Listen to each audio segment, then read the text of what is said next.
Welcome, Inklings, to the channel. Today we're chatting with Edward Nile. He has published 9 books with the Ironshield Chronicles as his like 6-book diesel punk series and Bloodlight as like a sci-fi fantasy duology. But we're here to talk about Godless, the first book in the Xaidra cycle. So I'm excited to dive into this with you, Edward. Thanks so much for joining me today. Thanks for having me, and again, thank you for the amazing review.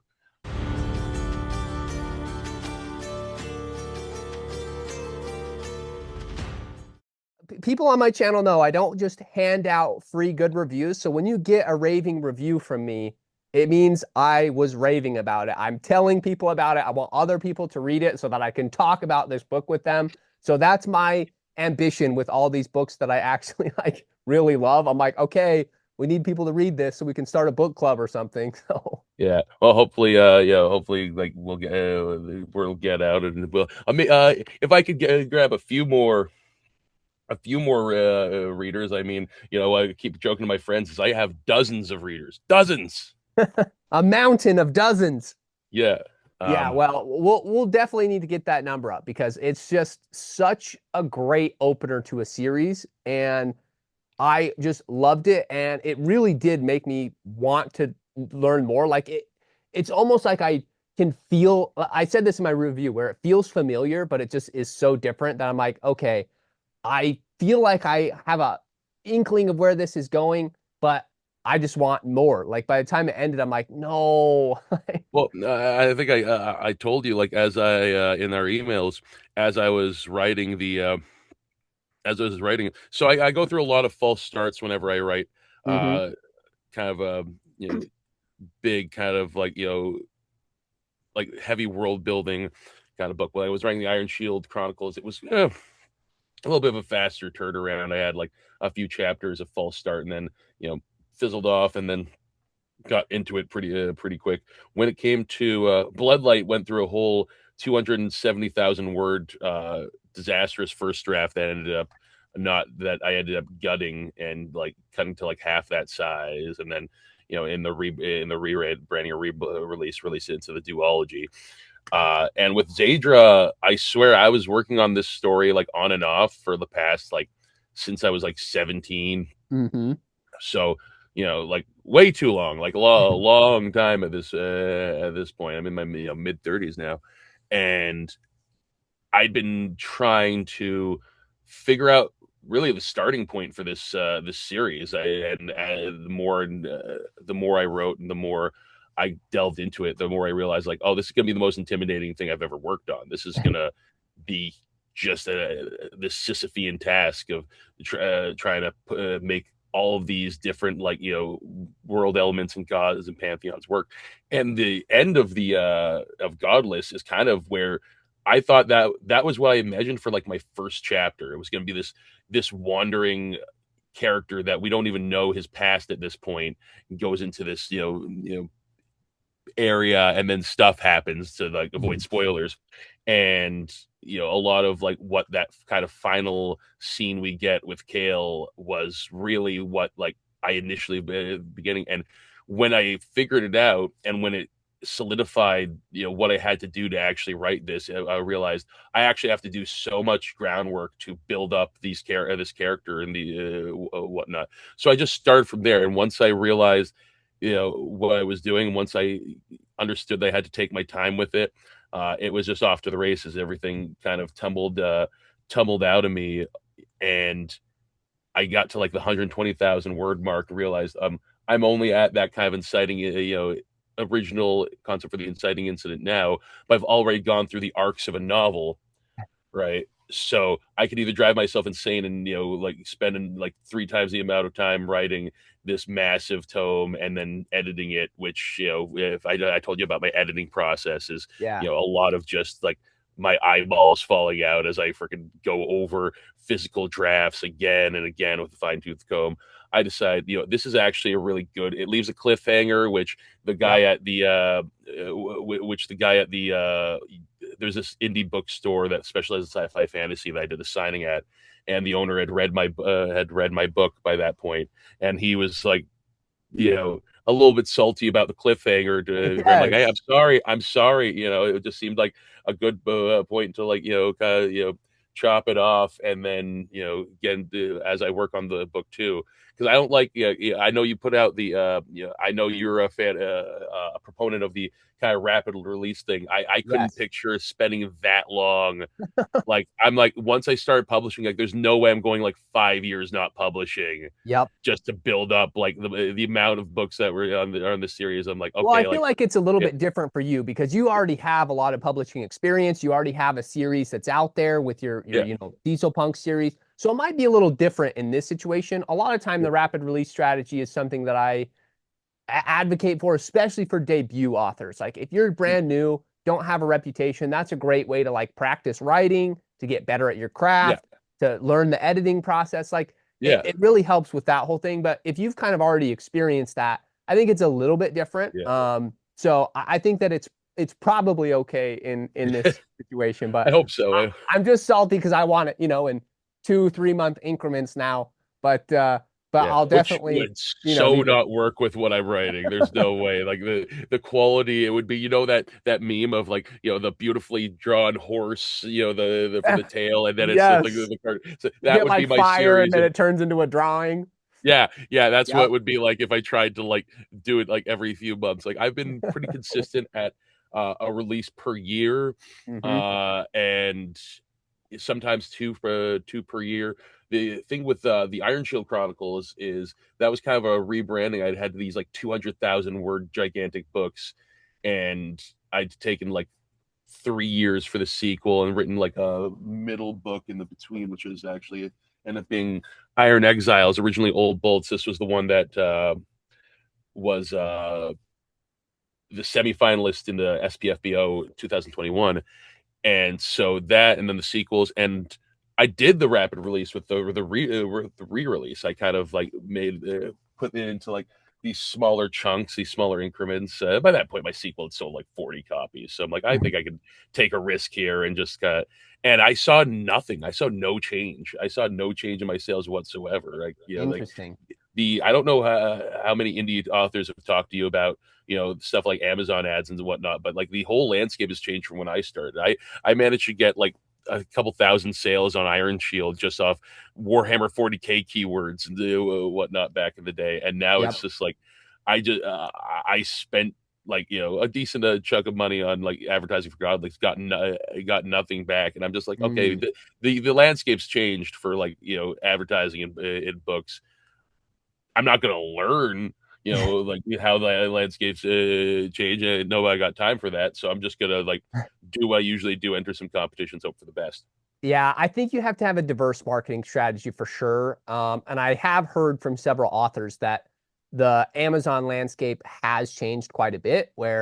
And even now, they like when you first publish, they'll boost out your book for the first 3 months so that it encourages you to buy ads for, the rest of your life. So I know that they've done some of those things with their, Amazon's entire marketing strategy is to turn the author into a just another consumer, right? yep, So they're not concerned whether or not you make sales. Their concern is whether they can like get you to buy stuff, yep, and they're actually de-incentivized to.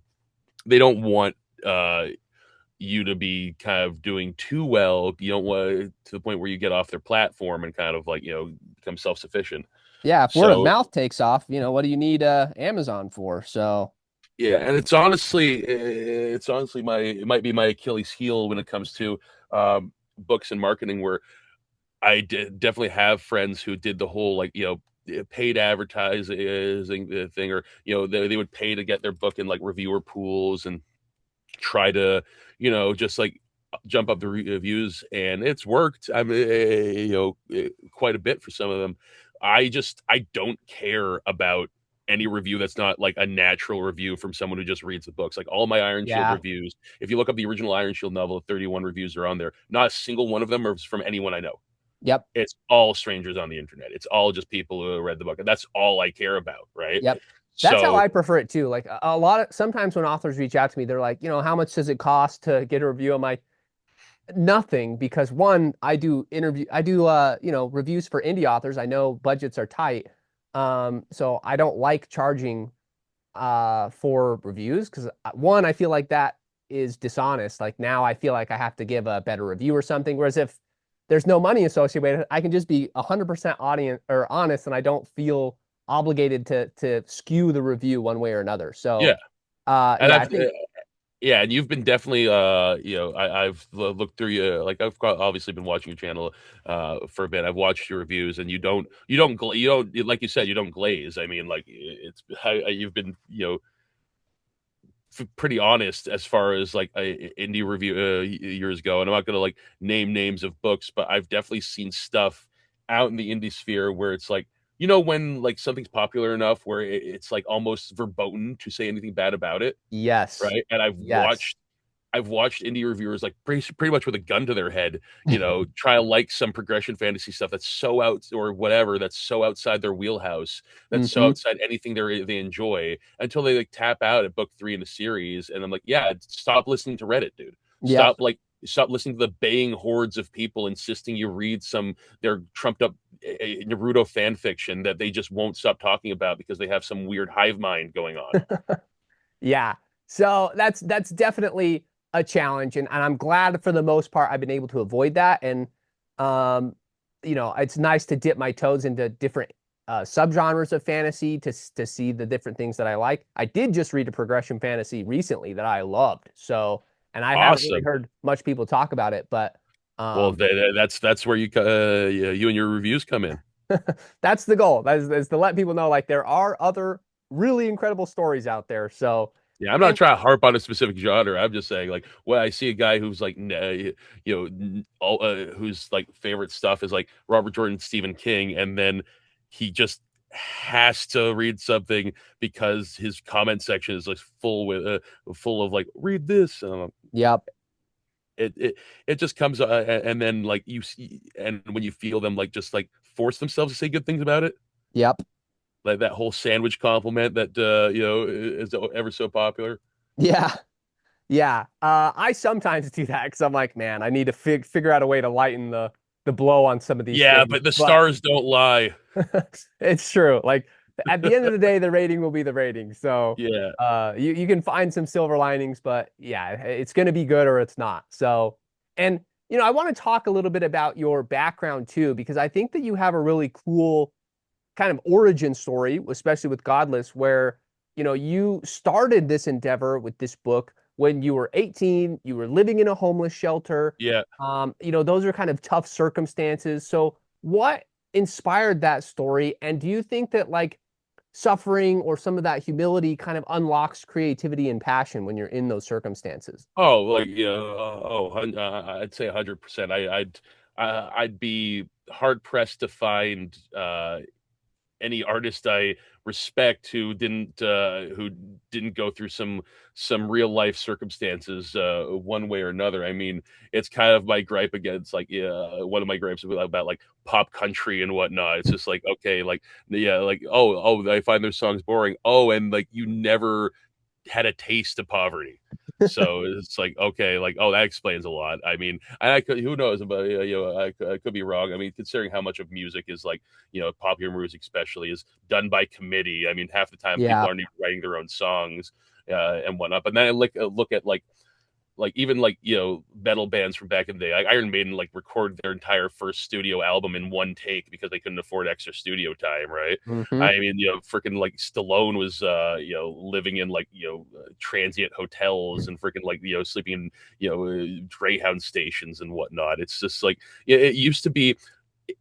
It's stories from almost a different time. Like our things have definitely become a little bit more sanitized in terms of people's relationship with their art and whatnot. Like it's almost like the ability to care beyond a certain point has gone away. What's the first thing that people sacrifice when the life is getting in the way? Well, they sacrifice their art, right? It's just like Yeah. it's literally like they claim they want to do it as a career, and then it's the first thing that they kind of put aside when either jobs or school or family, it kind of gets in the way, it's like the first thing off the on the chopping block. Hmm. And then sometimes they'll ask me, like, oh, is it hard to, is it hard to write books, or like, how are you like writing so many books? Because I'm not prolific, but compared to a lot of the indie people out there, but I am certainly prolific by the standards of a lot of people, in my immediate writing group or in my immediate area. Yep. And I just like care about what you're doing. I don't know. I don't know what to tell you, man. Just actually care about what you're doing. Like your dreams should have consequences. Yeah. The things that you want in your life should be consequential to the actual physical reality of your life. And I don't see that so much anymore. I see this separation of art and real life so much. But that's like, that's colored from my obviously colored from my experience. So when I was writing, when I was kind of drafting the first rough outline for Godless, the first kind of rough chapters of what became Godless, I was like on this like shitty plastic chair in this like linoleum, like neon lit hallway while they were processing my paperwork at like this shelter, uh, in like and I'd just taken a Greyhound and like taken my stuff and left home. Second time I hitchhiked the first time. This time I actually got a Greyhound out, and I think I worked on like a couple of other things over the course of like I went through a few years of like not really writing. Like I tried to keep it going for a little bit, and then got into like my leather work and like making like chainmail and like doing crafting stuff that I ended up busking for a while on that. So there was a good 5 years where my main thing was like creating like physical like armor and jewelry, Hmm. and then trying every now and then to like write in the. And I think I was moving cities again, just kind of starting from scratch, doing the whole like, that's how I figure out how to start the next phase of my life. If I need to move cities, I'm like, well, I didn't like, I'm just going to like hitchhike out to the next place west, and then like start from scratch there. And when I did it the last time, and it's been a long time, this was like I was 23, it was like over like 12 years ago, something, Right. 12, 13 years ago or something like that. When I did that and came out west, uh, for the last time, I was like, okay, I'm dropping everything else as like, I'm the, you know, uh, kind of artisan stuff, the crafting stuff. That'll be something I do for myself and, as a hobby every now and then. But I'm going to make my main focus the writing. So I was working on Yep. this very stereotypical like fantasy with dragons. I was like resurrecting from when I was a kid. It was very grim dark and whatnot, and I still kind of want to.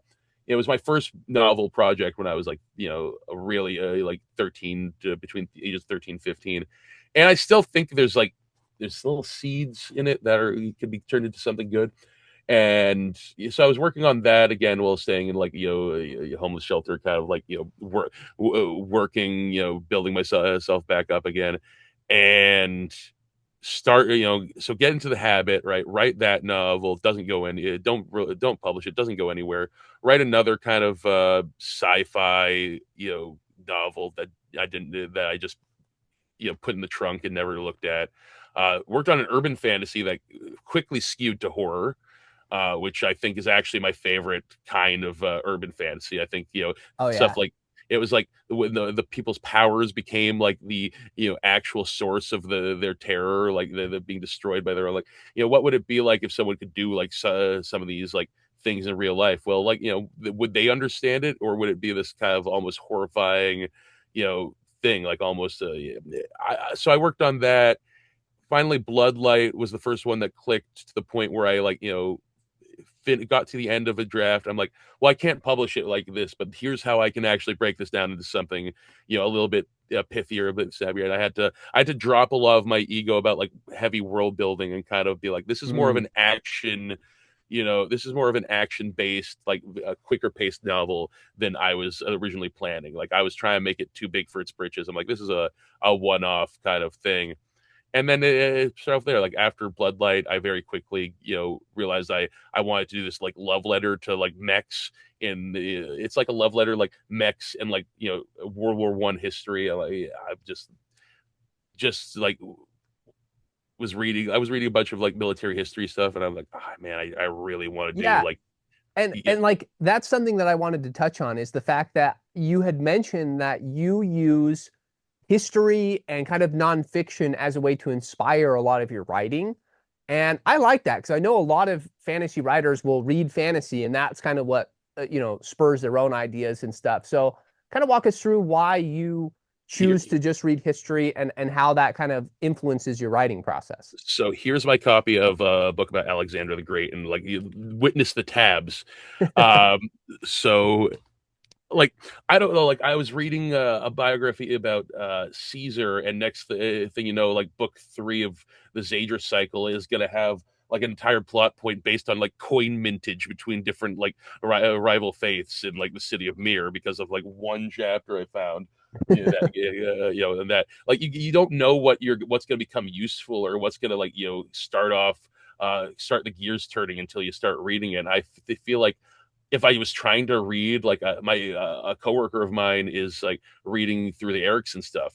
We keep joking that because he read the first chapter in my book, then he got hyper fixated on the Malazan Book of the Fallen, and I'm like, so my book's in the cuck chair. My book's just in the corner, just watching Yeah, while you thanks a freaking lot. while you read like 10 books of Erickson. God damn it, of And another those books Canadian. take time to digest. So, Yeah, yeah.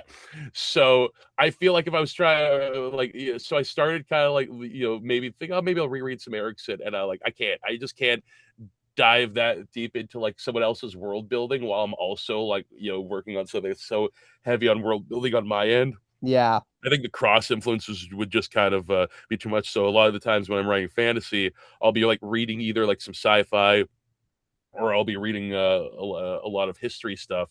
And like I wasn't always like able to read as much nonfiction as I did. It was definitely like a taste I acquired where I decided like I should get into this. I bought a few books, and but once you kind of get into it helped me be able to understand and read the Silmarillion. It actually helped me Okay. be a better fantasy reader as well as a fantasy writer, right? Because once you can switch gears to like I'm reading something for the information, not Yeah. necessarily the like kind of like Not the prose or entertainment. the entertainment, Yeah. then suddenly I'm like Fëanor did nothing wrong. I forgot I have characters that I like love in like the Silmarillion now and storylines I love because Fëanor did a lot wrong, by the way. That's just like but yeah, so I think it's just I think if there's a writer, if there are writers out there that are not reading nonfiction, there's really like they're leaving so much on the table. They're leaving so much. Like Alexander the Great, there's this whole description of the siege of Tyr, right, where Alexander's building this whole land bridge of like stones and whatnot. This across that's still there to this day, right? There's still a freaking like this an entire like strip of land because this guy had a 7th month siege against the city, right? Hmm. Meanwhile, inside the gates of the city, they're like tying down the statues of I actually had to go to Plutarch to get go straight from the source in Plutarch to kind of get the context of it that was like a little bit missing when the book I was reading. And they're tying down statues of their god to punish their god for siding with Alexander. They're like, this guy's freaking like, what? Why have you betrayed us? Like, how is that not like such fodder for, especially something like what I'm writing, right? How do you not like? How would I do anyone? see those elements when I was reading Yeah, through Godless. Like you definitely have piece of that. Like when the God of Love got their statue got defaced a little bit so at some yeah, point in the book. So yeah. yeah, exactly. And like what happens when people's, like what happens when people like either realize their faith is a lie or for whatever reason find out that their faith isn't that they're actually not destined to the God they think they're destined to, right? There's a lot of like, everything in Xaidra, everything in Godless kind of rests on the fulcrum of one event that we don't even like that I know what happened, but the readers don't know yet. One core event that kind of set everything splitting off like a domino effect of what's going on in these faiths. Like just like the implications, and this is something I was figuring out as I was drafting. I'm like the implications of what happens to the Crones and how that actually affects like broader society. It's not like an isolated incident. It doesn't happen in the bubble. Suddenly, there's this, suddenly there's this whole aspect of how faiths are chosen and how entire societies, communities are their entire value system, they no longer have like what happens if they no longer have like the source of that, or if they don't have the authority to figure to tell them what they belong, and then they just start making up stuff as they go along, right? And we see a lot of the consequences of that in Godless, and it's going to become an ongoing theme, and just like the ways in which like the circumstances around like the silence, and like let's say that the day Kale was born, how that kind of everything dominoes and splinters off into everything. It just kind of I can't get into too much of it. I can't get into spoiler territory here, but I there know. We'll have to be very cautious about how we say, because it almost feels like you have to yeah, talk about book one to know what's going to happen. Like it's such a yeah, foundation setting book, which I like that. Like epic fantasies, I go into epic fantasies knowing that the first book is a foundation book. Like it's just there to kind of yeah, build off of, it's there to establish the world. So I appreciate that. I understand that. And so, but it does sometimes make it hard because like, oh, so much of this is like integral to the story and the world building, but it also, I don't know when it dips into spoiler territory. Uh, yeah. Like so yeah, it's certainly like this. It's some parts like there's some aspects where I'm almost like I've had my writing group people read the Godless, and like a few other folks, but it's like just getting like outside perspectives of like like I think I was telling you the emails. I was like those Flint chapters. I thought I was taking a risk with structure with those. I'm like, oh man, I hope it lands. I really like these chapters, right? Like I really hope yes, what they did by like when I changed the point of view structure for that. I'm like, I just felt like it needed a break in the like I think it helped disseminate information while also kind of like breaking the monotony a little, not monotony, but like kind of like giving a little bit of a fresh kind of it just perspective. Like gave Flint his own voice and style and yeah, personality. So I was okay with that for that reason. Like the break almost made it feel very different, which yeah, was, I think, appropriate for that character. yeah. And then you mentioned the review of the Aquilus stuff, and I thought I was being a little bit I was I might have been a bit obvious with the Aquilus stuff. I don't know. We'll find out. Dude, well, yeah, you have to take my reviews with a grain of salt because I never claimed to be a Oh intelligent no, reader. no, your So, review is fine, but no, I'm like when you were talking about what we're doing with Aquila, like I wonder if I did I over have I overplayed my hand with that, or dude, I don't think so because it gives you just man, I can't really. Again, this is spoiler territory, so I have to be careful with how I word this, but the way that it builds with his storyline is so natural and gives enough hints to the reader as to what's actually going on that like you do get a sense and a feeling almost not quite right out of the gate, but like the second Aquilus chapter, I'm like, okay, something is happening. And so by the time I got to the end, I'm like, oh, like you can feel it, but I didn't see it coming, but you can almost feel that that was what was happening. So I loved how you set that up. And it's almost like you only get like 2 or 3 chapters of Aquilus, so it's not yeah, like you get a ton of his perspective, but it was fun to see how that folds into the larger scheme of what you're building. yeah. I certainly with those two middle chap, which is actually what made the perfect like middle portions of the book, that the circle at the Arius' summit. Um, that was when I first kind of realized with my harbingers that, and this will kind of become more and more clear as it's going by. I was pretty sure I hit that's like the consequences of being so in such high regard and faith, of the consequence of being so uh, besotted to your religion, to your god, that the powers they have almost become their own like foil, right? Hmm. And I think we saw that with you. We saw that with one of them, certainly, who was kind of like I won't get into like too much spoilers for it, but and so these aspects are like kind of why I've been an outliner for like all the Ironshield books. I pretty much outlined them from the ground. No, that's not true. I kind of pantsed a couple of them, and then I outlined kind of the other ones. This one was kind of like so much of it was of Godless was already outlined in my head or in like scattered notes that when I went for it, I just kind of like the rough draft is kind of like half rough draft, half outline, and it really helped kind of free me up to like figure out stuff and that I hadn't thought of before that now is like, oh my god, that works perfectly. That's the element I was missing. And like I've pretty much been pantsing my way through the book two. I had like the entire last scene planned out, right, of book two. Hmm. Something, and I was trying to figure out what to do with a character that was kind of phoning it in through like most of the narrative, like, and then I come across like I'm trying to entertain myself, try to figure out what I Yes. can do to make like with the Ironshield books towards like book five.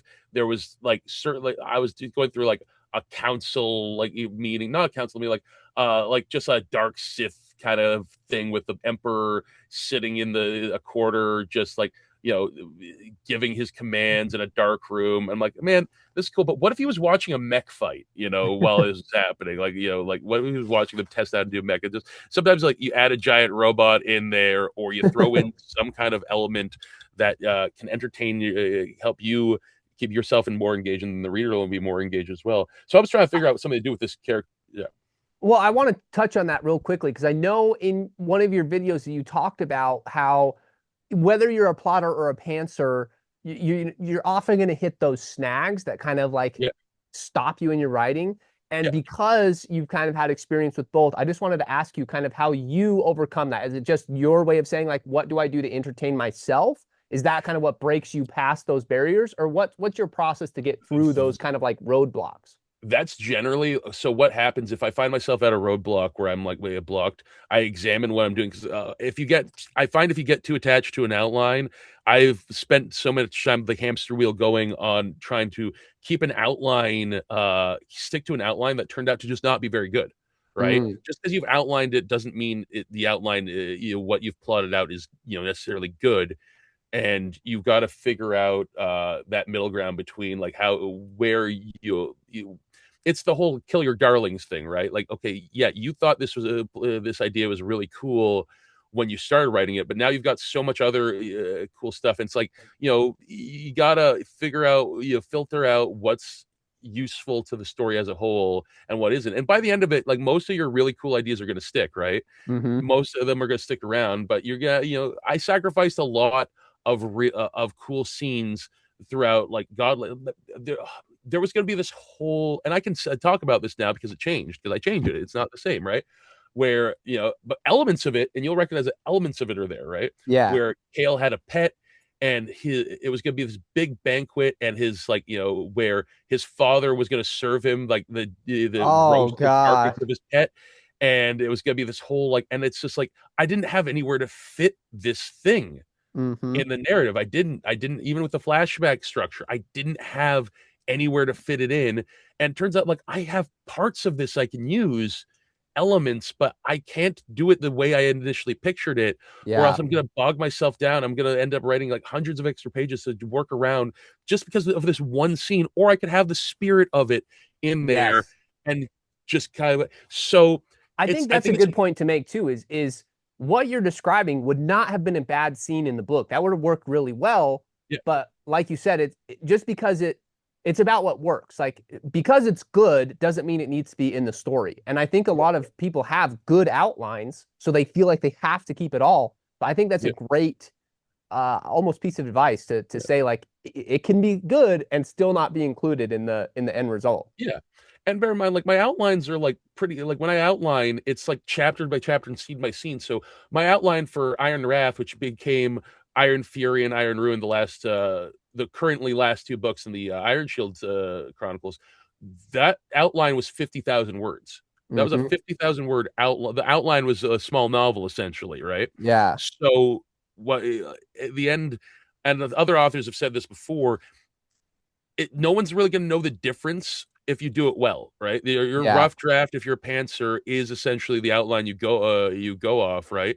And if you're willing to go back and kind of like self reference and go back and be like, okay, now I've figured out this part, put a pin on that. I need to go back to like this early chapter and change this so it goes well with that. Then you're still going to have that continuity towards the end. I think when people think pantsing, they think Stephen King a lot, where like his endings kind of you were known, especially when he went higher concept. I think his books were great when it was like, kind of Misery, Carrie, all those things. But when people start complaining about his endings, when he went like high concept with like Dark Tower and whatnot, but he didn't want to plot things, right? But Yeah. he could have like pantsed those novels and then just like, changed things within like before publishing and still made it work. He could have still made it seem I mean, you know, whatever we could say about him, Neil Gaiman was right when he said like, write the just write the novel, and then the first draft is you telling yourself the story, and then the second draft is like figuring out, you know just figuring out what the hell you were doing, or making it seem like you knew what you were doing all along. Yep. That's a very real element. So like if you're doing things right, I think the pantsing versus plotting debate is almost a moot point. Yeah. um Sorry, that was a whole ramble, but Well, I think it was necessary. Like, I yeah, think it's good to know those differences, how to approach it. There's not really a right or wrong way, but just yeah, knowing, what you want to communicate is essential in the story, and revisions and refining yeah, is obviously a big part of that. Like, you can pants it, and then you'll probably just have to spend more time during the yeah, editing process. Like, yeah. that's just how it goes. You can either spend more time up front in the plotting or on the back end with the editing. But like it's like you said, it all kind of balances out regardless of what your individual process is. Yeah. Style is just like what it comes your style comes your voice comes out in the editing process. That's uh you know that's a truism from time immemorial. It's like you don't know, no one your first draft, no one's looking at your first draft. That's why Hmm. that's why I handwrite mine in the these notebooks. Like no one else is reading it but me, right? Like I could, so and they can't. My chicken scratch is impossible to read. There's no way they'd be able to. You have it encoded, so it's safe. Yeah, it's like it's might as Uh, well just be freaking. It might as well just be hieroglyphs. It's like no one's gonna be able to read that. I want to get your perspective, putting you into your world, into the Xaidra cycle. If you were born in this world in the days of the Crones, which Yeah. faith do you think you would have been assigned to? Oh, that's a good question. You know what? Believe it or not, I've never asked myself that question. Right? Because like, there's some faiths you kind of wouldn't want to be. You No, you know? don't want to be in the punishment or the cruelty Yeah, one. yeah. That would not Cruelty be one. fun. Yeah. Um. I'd want to say like probably I think I might be maybe a Fortunian, maybe I'd be like the beholden to the luck god. They're kind of like they're kind of a bit they're a bit rascally, they're a bit like kind of like they're a bit, they don't really take stuff as seriously as they should a lot of the time. There's this whole ongoing feud between Praetians and like Fortunians, and I do have like a Praetian and a Fortunian that have to like try to get along towards like the end of book 2 and in the ongoing series. So that's gonna be interesting to play up on. Um, I find like a lot of the faiths like on the surface might like seem like things you'd want, but Yes. then like like not like like when you think about like Arios, the love god, right? Like oh, like like love and companionship seems like so nice. Like love can be angry, love can be like love Yep. can be toxic, love can be like and I try to show that as much as possible with them. Like the second most the second fightiest kind of faith to war is definitely the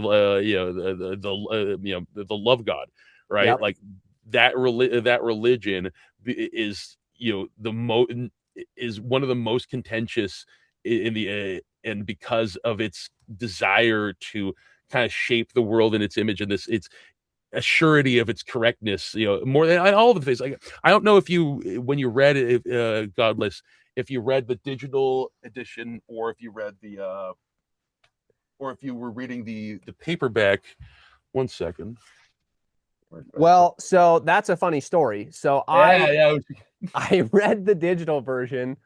Um, because sometimes I just like to read it on my phone. So like Yeah, sometimes people will send me both versions. They'll send me a physical copy and a ebook. And so yeah. if I'm in bed at night, I'll just read the ebook.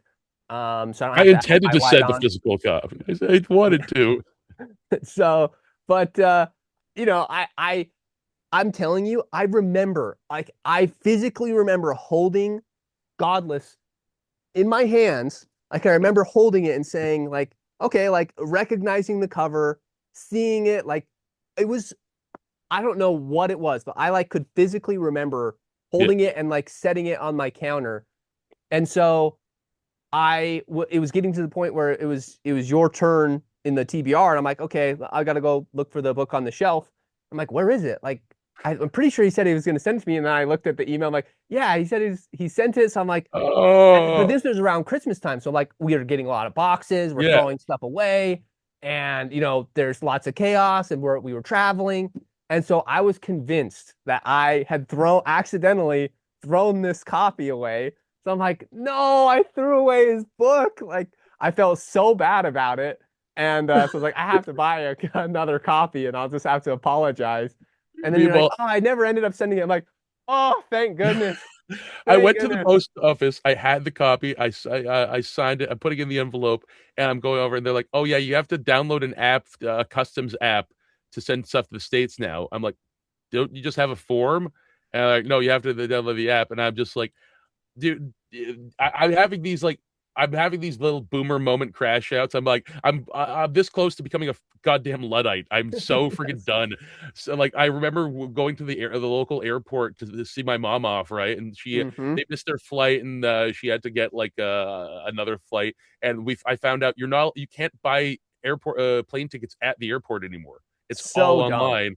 And I literally had like a mini crash out. I was like, forget, I had to go outside, take a breather. I'm like, no, this is so I had like, like another one like at the post office. I'm like, I'm just not gonna do that. Here's your envelope back. Sorry guys. I'm just like, like, and then I was like, I gotta email him and tell him like I couldn't like send and then I didn't email for the longest time. And I'm like, oh man, okay, I should probably get around to like figuring something out about that. I was like this close to actually going out to the post office again, biting the bullet and be like,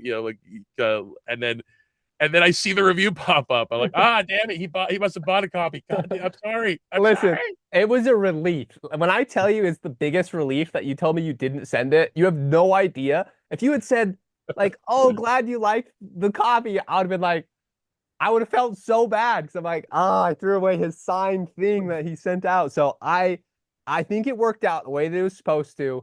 Uh, so, and Yeah, I don't mind supporting. Like, I can't. There's no way for me to fund this. Reading is my hobby at the end of the yeah, day, and there's really no way for me to fund this hobby. If I'm reading all of these books as quickly as I am. So yeah, I really only have authors send me their stuff because yeah, I I just don't have the funds to do it. But yeah. if I'll try. I find an author that like I really enjoy, I try to make it a point to support them as much as I Yeah, can. So like I'll buy the rest of the series. I don't want them to send me any more copies after I've like enjoyed a story. So like I always like Jeremy Adams, I told him I'm buying Heaven's Chains. Don't send, he yeah, offered to send me a copy. I'm like, don't. There's another yeah, Brett Lurie. Like so I'm yeah. happy, more than willing to support indie authors out there. So when I find the ones that I love. So So I was going to say with the epigraphs at the beginning of the chapters, right? So they're written in the God script, and yeah, if anyone was reading the physical copy, right? Because I couldn't do the images that like that in the ebook. yeah, Ebook I noticed formatting when that. I'm using Yeah. Calibre only lets me front load images to the beginning, and if I try to Mm. stick them throughout the book, I know it can be done. Maybe the software I'm using a bunch of like crappy freeware, right? So maybe it's the limitations of me just like technologically being stuck in 2008 and not wanting to like change my ways. I type over my stuff into LibreOffice and then like and then just like use GIMP to design my covers and like whatnot. So I used FontForge to take like these symbols I drawn and create the kind of God script lexicon, which then is like one for if that this passage here is like a one-to-one translation, so you can actually translate. And I was like, for the paper, like, well, wouldn't it be cool if someone actually had to translate these different passages from the Pantheon scriptures throughout the book, right? And I'm like, oh, Yep. that's so cool for the physical copy, like a little bit of an Easter egg, right? Nothing like anyone needs, for the story, but it just gives the world like more flavor. And I couldn't do it with the ebook, right? Which part of me was like, oh man, some of those passages are so cool, and I know a lot of people reading the physical book are not going to go through that effort, but Yep. uh I wanted to do it anyway, right? And when I did my book signing at White Dwarf Books in Vancouver, they when the poster I made, it was me and another author doing a joint signing event. Oh, I should probably plug his book. I'll plug his book. It's at some point. I'll go grab it from the shelf. But when I was doing that signing, that poster, I put a little thing in Godscript saying "Say banana if you want a free copy of the book." Just in case, on the off chance someone. No, of course, no one there's no one there who had Well, already now read it. people know that. People that are watching this, you're gonna get a But lot of like, I'm gonna change the code word next time. They'll okay, have to good, freaking like good. figure out my freaking Alexa. But I actually programmed into a whole font where I could just switch to Godscript and type out stuff in Godscript. That would be cool.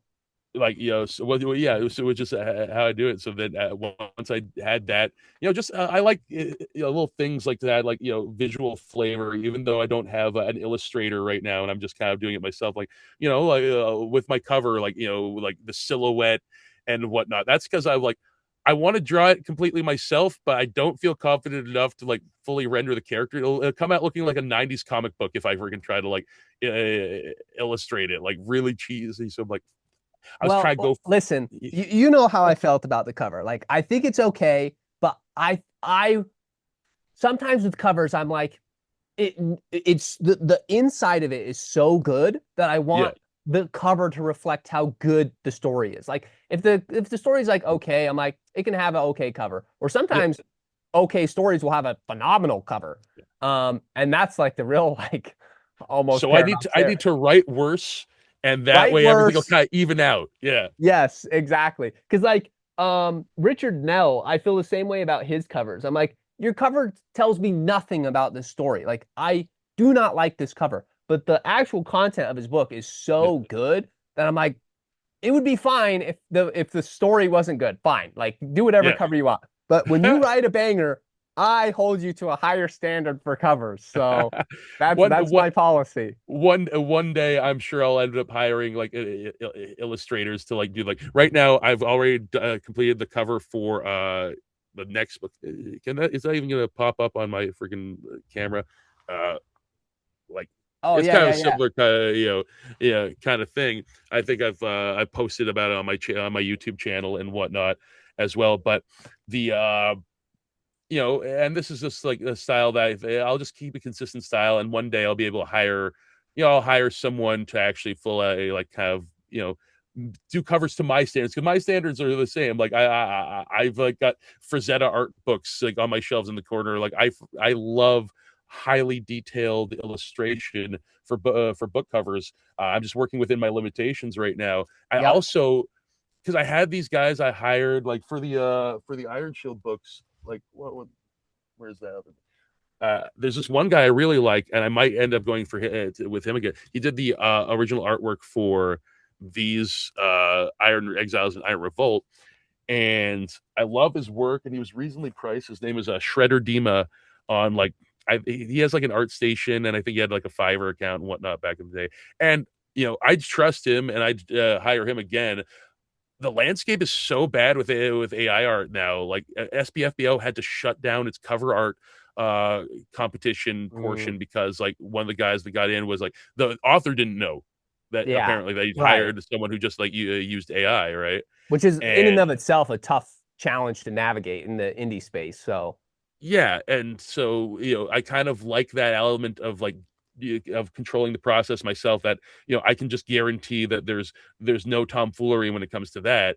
hmm, And because it's only gotten the issue's only gotten like more prevalent yeah, as the years have gone by. And I'm kind of like one day eventually, especially if I get as fast at writing and putting out my novels as one day someone will like level the AI accusation, because it's like coming for every author is getting yep. accused of being AI at some point, at which point a very angry video will come out of me and all my like handwritten first Handwritten drafts. drafts. See, that's Yeah, going to come in clutch for you because, like you said, everyone, I call it the AI witch hunt because I see it more so on TikTok. Like everyone gets accused. You have an M dash, you're an AI writer. You have like a certain sentence structure, you're an AI writer. And it's like so to me, it's exhausting. I don't believe in participating in the AI witch hunt because AI doesn't write very good stuff from what I've seen and experienced. So, when if it is written by AI, it'll just get a lower score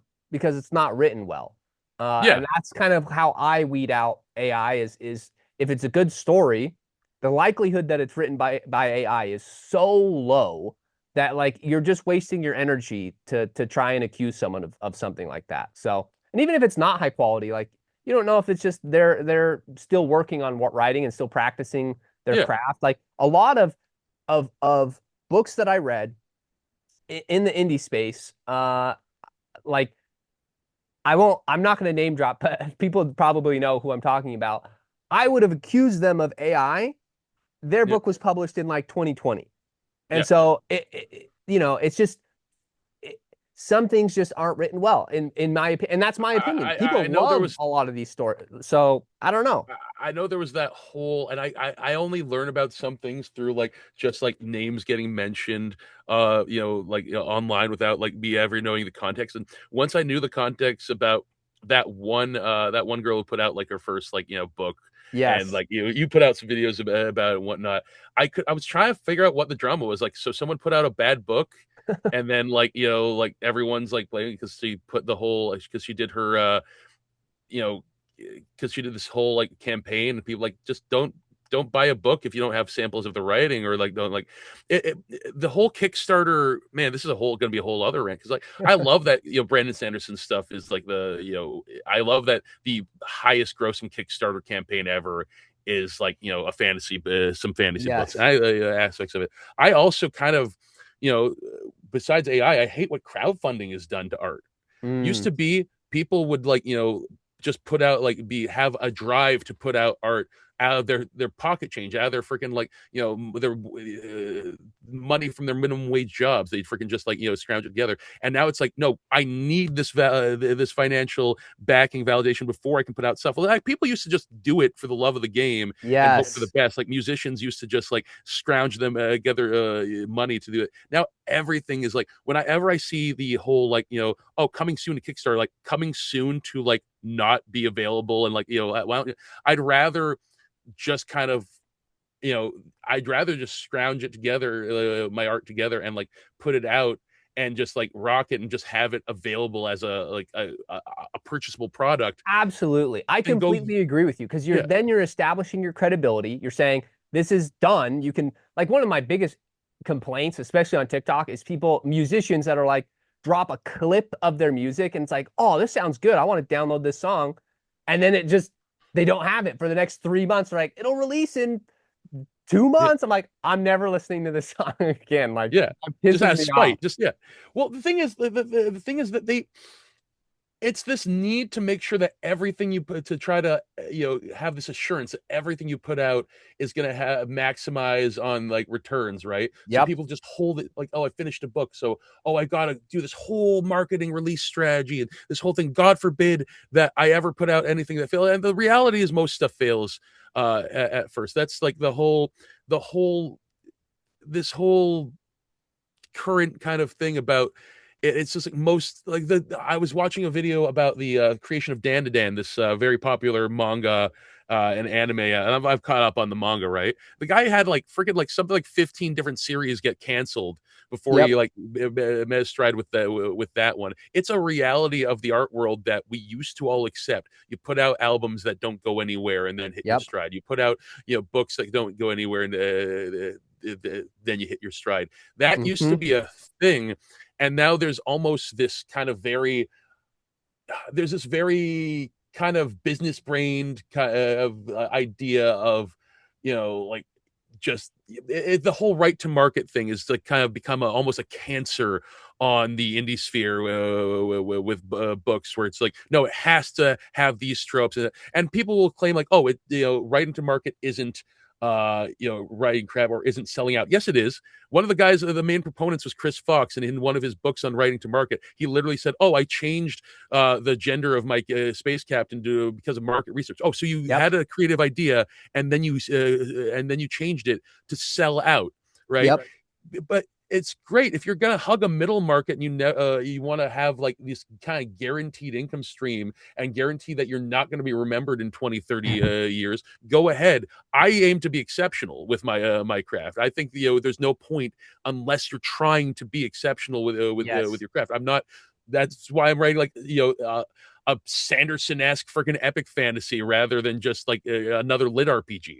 Well, that's But why I love indie fantasy as a whole, is because this I love the level of passion that you have, and other indie authors I feel like have that same level of passion. Whereas if you a lot of authors that want to make I don't blame authors that want to make yeah, money. Let me make that clear. Like if you want to yeah. pursue traditional Oh, publishing, I go love for it. making money. But, Yeah, but like that's great. That's the goal for everyone. But I feel like with a lot of traditional publishing and people who want to pursue that, they fall into that category where it's like, I will sacrifice my passion and creativity for money. yeah, And I would rather see the passion lead to money yeah, as the flow, as opposed to kind of almost going against the grain of that creativity. And that's why we see a lot of self-publishing and indie publishing leading in a lot of trends. Like they kind of led the way with romantasy, they led the way with cozy fantasy, they led the way with lit RPG. Like God damn it! they lead the way with this, and You then name all my traditional least publishing. favorite genres. Like this is our fault.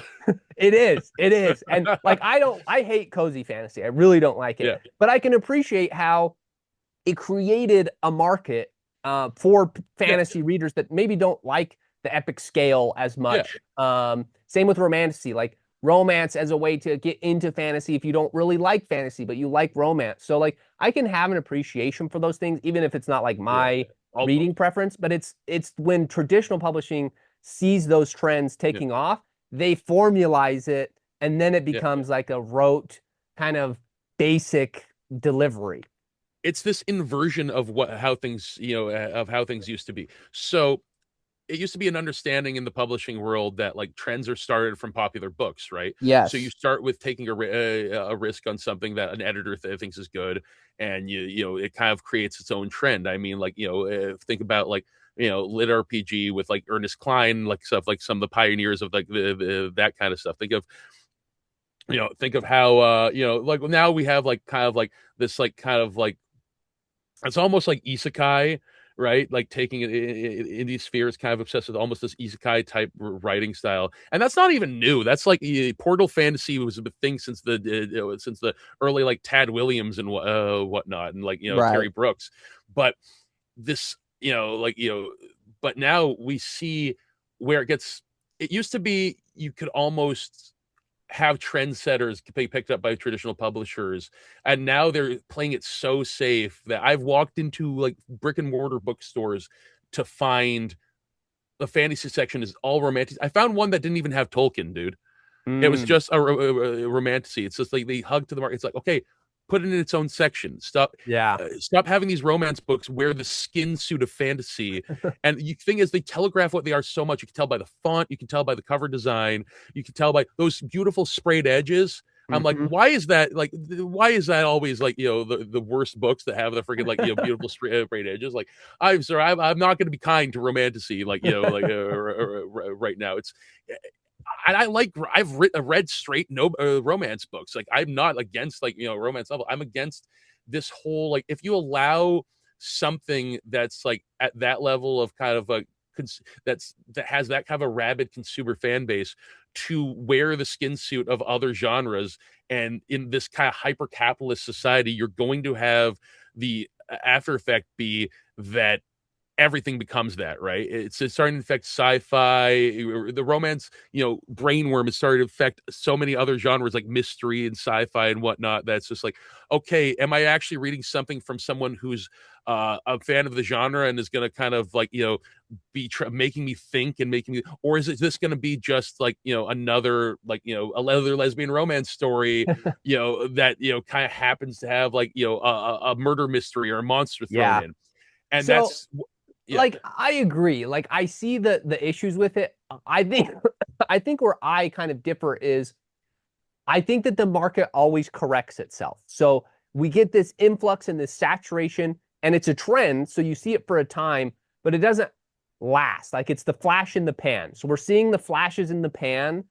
And for me, I work in marketing. So I yeah, always view things through a marketing lens. And anytime something like that happens where the market just becomes super saturated with one type of thing, all it does is it creates a vacuum somewhere else that needs to be filled. yeah, And eventually, when it does, it like explodes. And so it just, to me, it's like, okay, there's an opportunity somewhere yeah, for something different because people are going to get tired of getting romantasy shoved down their throat, lit RPG shoved down their throat. Like yeah, when there's too much marketing for a genre, it just something else will take off and it will be such a breath of fresh air that it's like, oh, thank goodness we have something yeah. else from romantasy. So I see it as like either a pendulum swing or like a cycle where, these things to me are temporary, so I can kind of enjoy them from Yeah. zoomed out perspective a little bit more. So this is a thing that Todd McFarlane said that back in the day, and it still resonates with me now. Is that you know, you gotta be entertaining yourself first and foremost. So if you there's a if you want it, then there's a market for it. There's no way you're the only person, the weirdo who wants something, right? Yes. So we kind of like I run into authors, and I've run into them like in online and certainly in now in real life and writing group, who almost get smug about like their like yeah, about like, oh well, like they're either writing like some romantasy or some smut or like something like that, and they get smug about like, well, this is what the market wants and this is what sells and whatnot. Like, yeah, I'm out there like looking for out of print freaking like history books about freaking Julius Caesar, dude. I don't know what markets your head. If that's the crowd you're in, then fine. But like I know there's a market for things because I'm trying to buy it, right? Yep. I'm trying like there's a market for it's like Song of Ice and Fire. There's a market for freaking like Wheel of Time. There's a market for these like big chonking fantasy and sci-fi Yep. books, but it's not like that rabid like like it's not as huge, and it's not as easy to get into as like some of these romantasy markets and whatnot. So people, again, they go the lowest common denominator. They take the safe bet, and they will admit to me that it's not the stuff they want to read, and they're like, well, that's not how it works.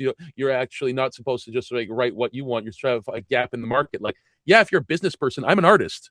Yeah. Okay, like I'm if I wanted to just like do something for money, there's a million different things I could be doing that would actually make me a lot more money a lot easier. I'm not Exactly. I don't care. I don't want to put out a mediocre book, even if it sells well. I want, to find my people. I want to find my freaking Yes. the people who are into the same stuff that I'm into, and find that market and give them what they want until my fat monkey heart gives out and I croak. Well, listen, and you at least have one person in that market, and it's me. So you have to keep writing even if it's only for me, and we'll just have book club sessions to talk about your Yeah, writing.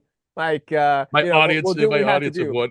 But like, we'll get it past that point. But at least for me, you have to get it. But because you're so experienced and you've published a few books already, you've kind of been in space. We're talking about marketing. I kind of want to know what some of your highlights and lowlights of publishing have been. Like, what have been your biggest challenges and your biggest successes Yeah. as you've kind of tried to get word about your books out there?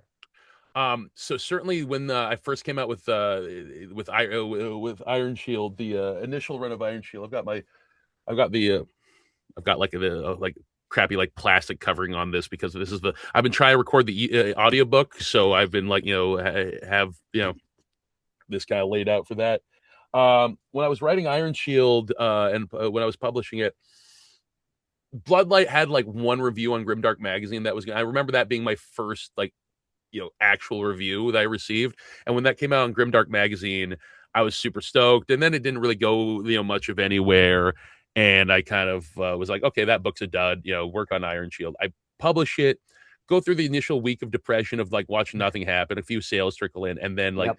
the reviews started coming. I remember like one time it was like Christmas. I had like a bunch of friends over, and I kind of like checked. We had stuff running on my computer, just videos and music, and I like tab over to my freaking like review page on my book. And I got like 2 new reviews, and by this point it would like I had made back the money I'd spent on admins on ad spend, not the money I'd spent on cover designs, but on like Right. on that. And I'd seen like a lot. It was like, it felt like things were happening. It felt like actually like there was a momentum building up, and then certainly with uh kind of being neck and neck for that finalist slot in the SPFBO one. Yeah, I a lot of my highlights were definitely with the Ironshield series, and I could just name a bunch of times where it just felt like and I just felt that elation, right? And with Xaidra, with Godless, it was definitely more of a almost a series of surreal experiences, right? So I was kind of throwing like I don't have any other yeah, I don't have any other plans for my life. There's no other career I'm pursuing. I work a bunch of whatever crappy job lets me write on the job, and I when I need to, and then I forget like my a guy I admire the most is this prop designer that lives in my city, and he's just like described like he'll go through periods of time where he makes enough money to sustain himself, and they'll go through like just barely subsistence poverty. He's just living off of his art. He's just that is it. He's the real deal. I'm like, man, that's so freaking cool, right? When I was putting out Godless, I was like, this is my like magnum opus. This is the story that stayed with me for the longest. This is the story that's like I need that to do, and my life was kind of collapsing around me as I was playing. This is no secret. I put out a video about where I talked about it on my channel. I do have a YouTube channel. I do update it sometimes. It's very Which few and I'll far. add. I'll add that in the Yeah, video description link so that go check that out yeah, and see some more context yeah. of his story. Simply put, I don't really talk online unless I have a new book out or unless I have something to talk about. I don't want to keep up. I want to be a writer first and a social media person second, right? Yep. So I see a lot of people who kind of start out being a YouTuber and then they put out their book, but they're always known as that guy from that YouTube channel, right? I Yeah. don't want that. I want to be like, so it's like I almost hope things go the opposite direction. Like, hey, you like my book? Check out my YouTube channel, like vice versa. And it's like completely everything I do is ass backwards because I'm a cantankerous, individual, I suppose.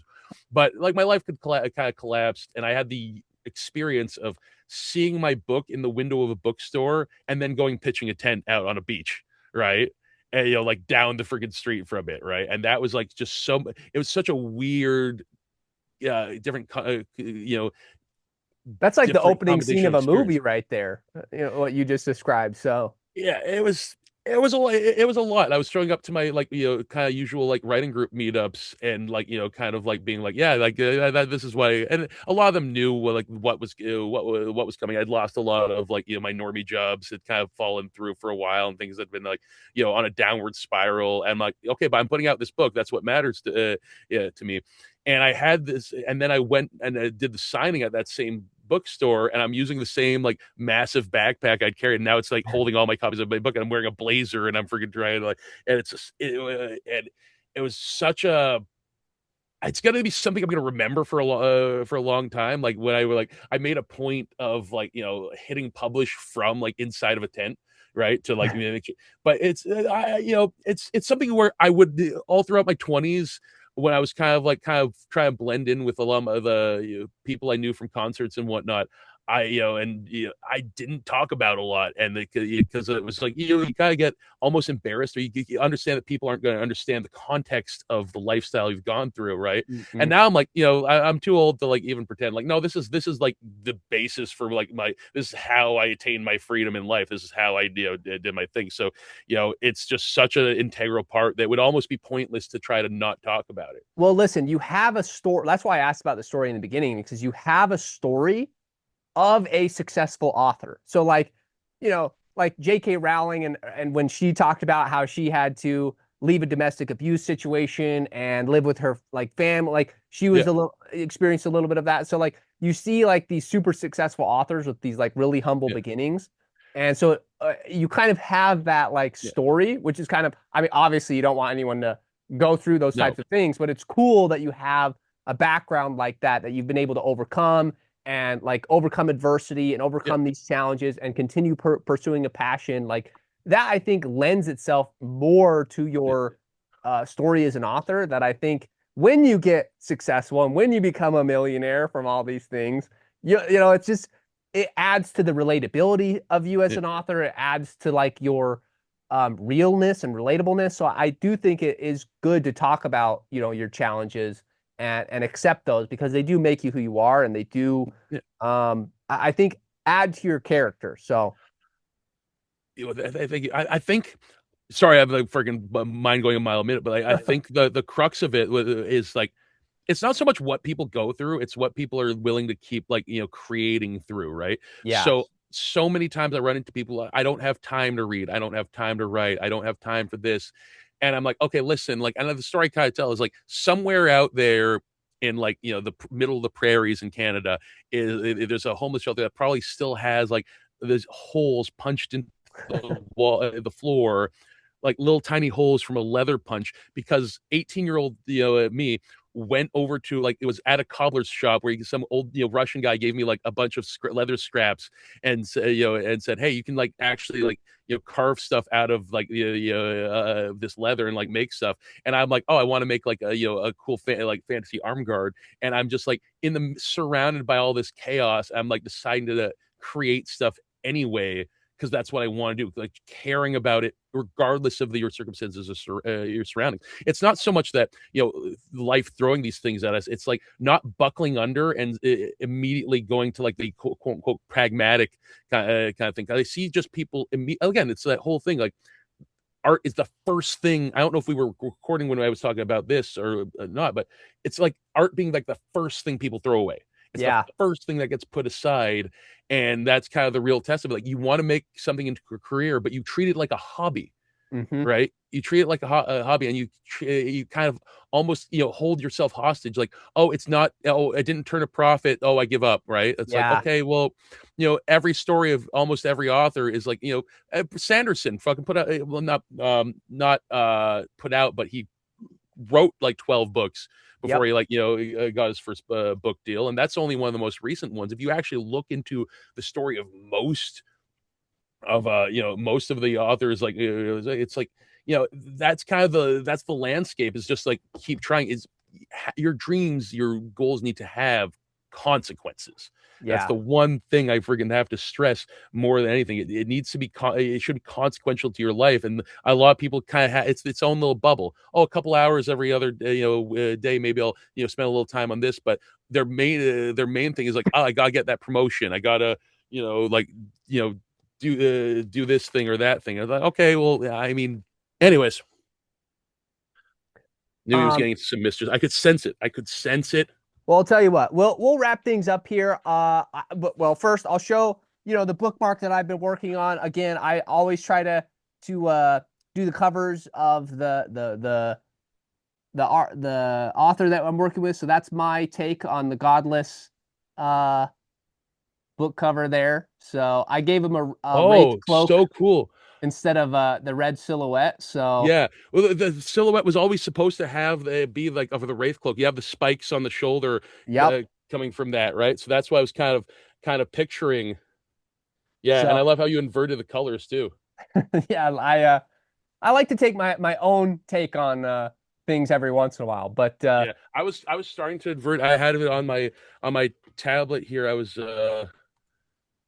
I barely touched I barely touched it all. I well, was like fiddling with too many things. that's what I tell a lot of authors. Like it's one way or the other, where they're coloring along because they have a similar brain, or like they're explaining their story and stuff. So it's they don't have time to like color as much. Like I Yeah, know that's how it was with Jeremy Adams when I interviewed him. He's like, I didn't do anything. Like I have a blank sheet because I just didn't even think to color it in. So every author's different, but I like to do it for me, and then if it works for the author, I like to allow them the opportunity at least. But before we go, I just want to give you a chance to talk about anything that you're working on. I know you have your next book, Godboard, coming in yeah. this series. If you want to talk about that, or if you want to talk about anything else, this is your chance to do any plugs that you want. Godboard is going to be probably quite a bit more action. It's going to be this transitionary kind of phase between uh, the book 3, where a lot of stuff is going to get answered A lot of questions are going to get answered, and we're going to reach this whole like after book three, this whole jumping off point, the series takes a whole other turn. We get into the new a new phase of the Xaidra cycle. The second book is definitely like it's gonna be a lot. It's a lot of action. It's a lot of traveling. It's a lot of like just getting these characters to the points they need to be. A lot of people are going to be introduced to each other who either haven't met before or have only kind of like touched about each other briefly. I can't really talk about one of the main characters without giving heavy spoilers. I can't talk about like the main. You'll know that you might know you'll know who the character is by this point, but I can't talk about them. So you know um and as far as other projects, I always kind of have an in-between novel that I work on between like a big like Xaidra sized book, right? So I wrote this like sci-fi novel that I haven't published yet when I finished Godless, and now I want to do this other one about like a thriller about a I want to do a thriller about an abandoned theme park. And without like it's just I'm working on that. I did about 25K words on that. I'm gonna work on that, maybe actually put it out in between. I don't know. It's all like my main focus is on Xaidra. That's my main like the thing. I gotta make sure Yes. that comes out. I'm already doing like notes, and I've already done like 10,000 words of like actual writing for towards book three, where I just like because I was getting into uh getting into a new notebook, and like I gotta plot out some of what I've just figured out for this aspect. So I wrote what was going to be an introductory chapter, and turns out I wrote like most of one character's entire arc in the book. And so there's going to be that. I did a whole, and you'll know what the Strag are by now, but I did a whole bunch of world building for them recently, where it's like I could write a whole novel for just from their perspective. That's just it. This is all Xaidra.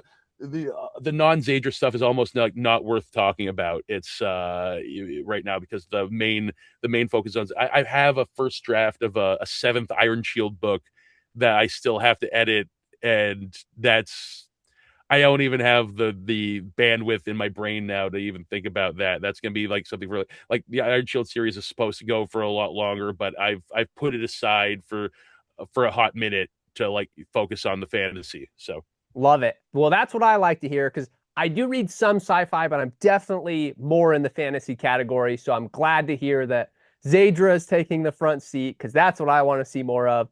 If you're, made it all the way to the end of this video, I'm linking all of Ed's books in the description. So I'll leave an Amazon link. I'll leave a link to his YouTube, like we said. So be sure to check those out. Buy his books, leave reviews, so that we can, continue getting great stories. Clearly, he's going to keep writing regardless, but it's. I think we can support these great stories and great authors. So really appreciated having you on and being able to thank get you to for know having you a me. little bit better. So really appreciated your time. Yeah, yeah. Thank you so much for the review, and thank you so much for having me. Of course.